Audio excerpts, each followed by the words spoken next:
What if I told you Apple just lost $75 billion? Not because of a scandal, a lawsuit, or a failed product, but because Siri isn't ready yet. That's right, the world's most valuable company just got rocked by a virtual assistant delay, and the market is panicking. During Apple's WWDC 2025, investors expected one thing: a massive leap into artificial intelligence. Instead, Apple quietly announced that its next-generation AI-powered Siri won't launch until 2026. That single delay triggered a sharp stock drop, wiping $75 billion off Apple's market value in just a few hours.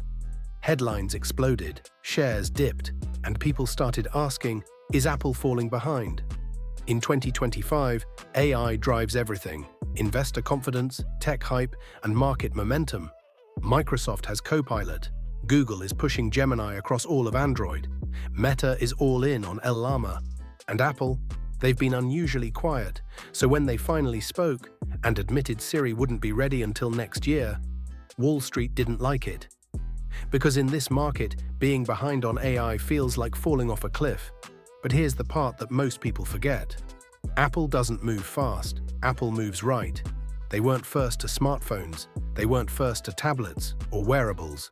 But when they enter a space, they dominate. Their approach to AI is the same. They're building a privacy-first on-device AI ecosystem across iPhone, Mac, iPad, and even Vision Pro. No constant cloud syncing, no risky data leaks, just seamless AI that stays in your ecosystem. And while they build, they're partnering with OpenAI, bringing ChatGPT directly into Siri and system apps. This isn't Apple panicking, it's Apple buying time while building something better. Now let's talk investing.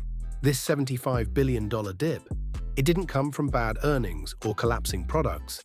It came from missed hype, but Apple still has over 2 billion active devices, massive cash reserves, consistent revenue, share buybacks, and dividend growth quarter after quarter. If you're a short-term trader, this dip might scare you. But if you're a long-term investor, this might be your moment. Because Siri may be late, but Apple is rarely wrong. And when the market overreacts, patient investors often win. If you want more faceless breakdowns on investing, tech, and building wealth, follow for more.